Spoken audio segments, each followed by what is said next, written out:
Assalamualaikum warahmatullahi wabarakatuh. Berjumpa lagi dengan Bu Nafi. Hari ini kita akan belajar fikih. Sebelumnya kemarin kita sudah belajar fikih tentang syahadatain. Sekarang kita belajar tentang toharoh. Sebelum mulai, mari kita berdoa bersama-sama, membaca basmalah. Bismillahirrahmanirrahim. Nah, tujuan pembelajaran pada hari ini yaitu menerapkan tata cara mensucikan najis. Nah, sebelumnya kita harus mengetahui apa itu pengertian toharoh. Secara bahasa, toharoh berarti membersihkan diri dari kotoran dan najis. Sedangkan secara istilah, toharoh berarti membersihkan kotoran atau najis dari tubuh yang menyebabkan tidak sahnya ibadah sholat.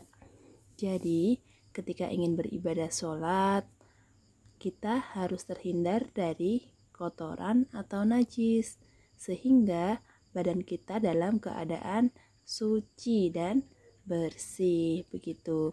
Nah, sekarang kita akan mengetahui toharoh bisa dilakukan dengan dua cara. Yang pertama, bisa menggunakan air atau bisa bertayamum.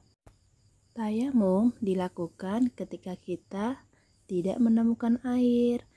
Bisa misalnya ketika musim kemarau panjang atau kita berada di daerah yang sulit mendapatkan air, maka kita bisa membersihkan menggunakan pasir yang suci begitu. Nah, sekarang mengapa sih kita harus membersihkan diri? Anak-anak tahu tidak jawabannya?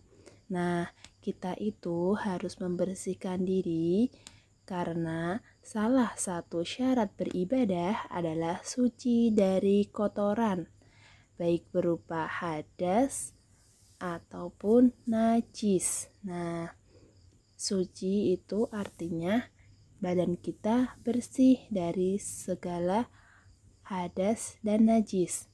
Nah, sekarang akan Bu Nafi jelaskan ada dua macam toharoh atau bersuci.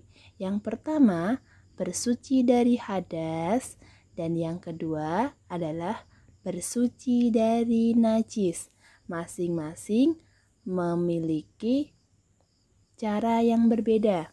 Nah, yang pertama, bersuci dari hadas. Sebelumnya, hadas merupakan keadaan tidak suci pada diri seorang muslim.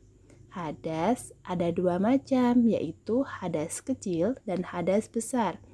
Hadas kecil merupakan hadas yang muncul karena buang angin, kemudian buang air kecil, dan buang air besar. Untuk hadas besar, kita belum membahasnya pada bab ini ya. Nah, sekarang cara mensucikan hadas kecil yaitu dengan berwudu. Anak-anak tentu sudah pernah melakukan wudu, sudah pernah praktik wudu. Perhatikan gambar wudu itu ada urutannya ya. Sebelum memulai wudu kita harus membaca niat wudu terlebih dahulu. Tentu anak-anak sudah hafal niat berwudu, kemudian melakukan urutan sesuai gambar. Nah, sekarang kita lihat, kita bisa melakukan tayamum apabila kita berada di suatu tempat yang tidak ada air atau kita sangat sulit mendapatkan air. Allah mempermudah kita untuk bertoharoh menggunakan debu ya. Debunya di sini ada kriteria tersendiri. Debunya harus yang bersih. Jadi ada sedikit perbedaan antara bersuci dengan air dengan bersuci dengan debu, tentu lebih mudah ya. Coba diperhatikan gambar telapak tangan, kemudian membasuhkan ke wajah, membasuhkan ke tangan begitu. Nah, sekarang kita akan belajar tentang najis. Najis adalah kotoran yang harus dihindari oleh umat muslim dan dibersihkan apabila mengenai badan atau pakaian.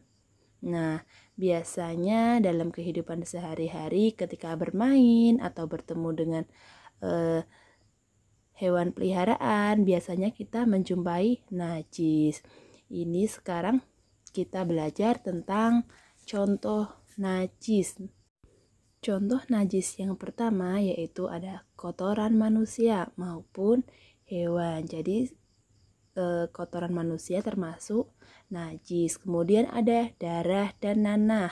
Kemudian air kencing, air liur anjing, dan bangkai binatang.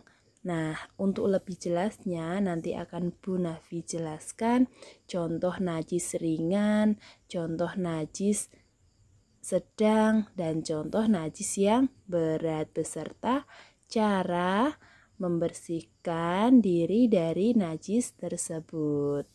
Nah, seperti yang anak-anak lihat ada macam-macam najis ya. Ada najis mukhafafah, ada najis mutawasitoh, ada najis mugholado. Nah, yang pertama kita mengenal tentang najis mukhafafah atau najis ringan. Contohnya apa? Contohnya adalah air kencing bayi laki-laki yang hanya minum air susu ibu, dan biasanya bayi itu belum berumur 2 tahun. Cara membersihkannya bagaimana? Dengan memercikkan air.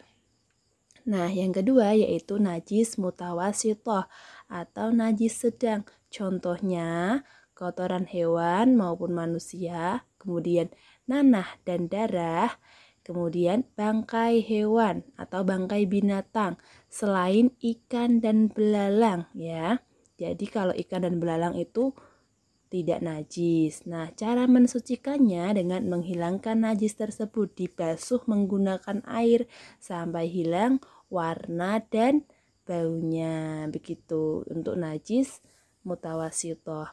Nah, sekarang kita mengenal najis mugholado, najis yang berat.